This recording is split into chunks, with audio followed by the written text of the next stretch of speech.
So we found them. We've come across the Southern White Rhino in this Ziwa Rhino Sanctuary, and it's absolutely incredible. They are right there. There's a mother with the calf, there's a male, and then there's another subordinate male right by the tree.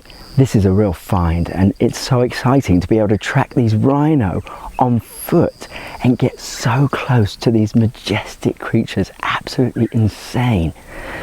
Ceratotherium simum. The Southern White Rhino is right behind me. I cannot believe I am this close to them in the wild. That is wild. Absolutely incredible. They are majestic. And this is the only place in Uganda where you can see these endangered creatures in the wild, because these guys are really endangered.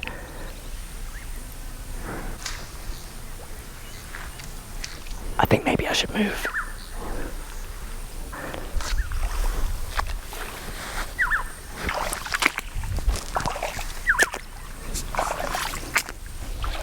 White rhinoceros are grazers. Its wide, square upper lip is perfectly adapted for feeding on grass. The name of the white rhinoceros is derived from the Afrikaans word vid, describing its mouth meaning wide. However, early English settlers misinterpreted wide for white, hence how it is known today as the white rhinoceros. So, these are the guys that protect the Southern White Rhino here at Ziwa Rhino Sanctuary. They're doing an amazing job. There's 78 of these guys with security guards, and there's 2-meter electric fences all around the park, so it can protect the rhinos from all predators, human and non-human. What's your name? My name is Pius. Pius. How long have you been here? I've been here for the last 4 years. 4 years. What do you think? I love it so much. And how many rhinos have you seen in 4 years expand the population?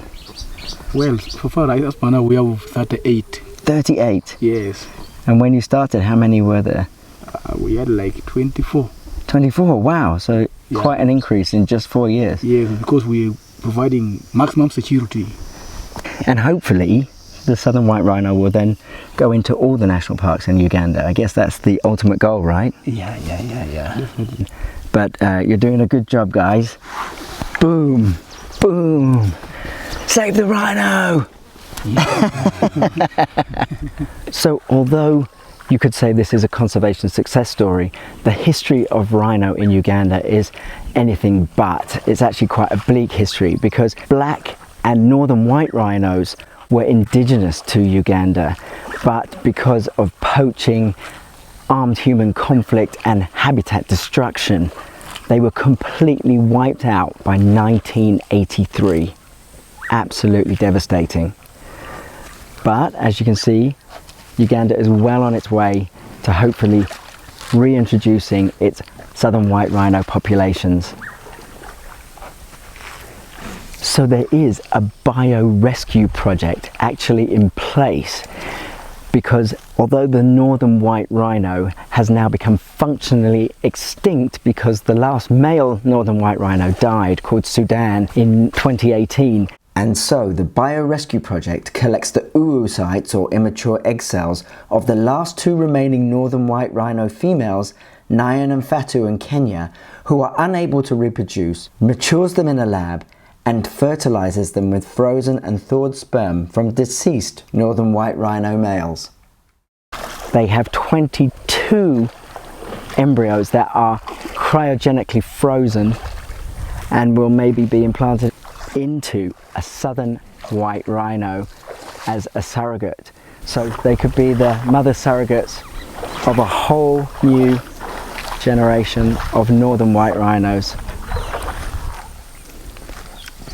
It's amazing what science can do. So behind me I have Peepo, who is a sub-adult male. He's 2 years old, and his name means Lord increases, which is very unusual. Peepo was sent away by his mother when she was giving birth to a newborn calf, and he went on to become a member of this sub-adult group, formed of other rhinos in a similar situation. This allows them to all move as a group and offers them protection against breeding males. Breeding males are very territorial and very aggressive, so together they can make a stand and fight the males away. I mean, Peepo is right there. I mean, on camera it must look like I'm actually touching. That's incredible. That close. But I'm in safe hands with my ranger guide, as he knows all about the warning signs of rhino behavior. White rhinos, if they want to attack you, they will not just run to you like that. They are, first of all of them will stop the activities that they are doing. They will stand and they point their ears on you. So the reason is that they first want to hear where the predator or the enemy is coming from. So after seeing that there's really something coming, what they do, they will start coiling their tail. And when they see that there is still something, they will start now showing, stamping on ground using their hind leg to show warning signs. And when they see that it is still there, they will start making steps. They make the first step ahead and backward, the second one, the third one, now they run towards you. That is why it is always very important for us in the field to keep on observing their behaviors. In case of anything like they're showing bad behaviors, we're able to know and we're able to disappear away from their sight, since they have got naturally poor eyesight. And you can see where their eyes are positioned. Their eyes are positioned in either side of the head. They are not like ours, which are in front of the head. All right, so they have got good sense of smell and hearing.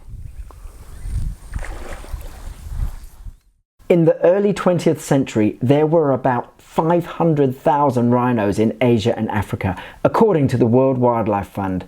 However, by 1970, rhino numbers had plummeted to just 70,000, and today, only around 27,000 rhinos remain in the wild. So to be part of all this, even just raising awareness,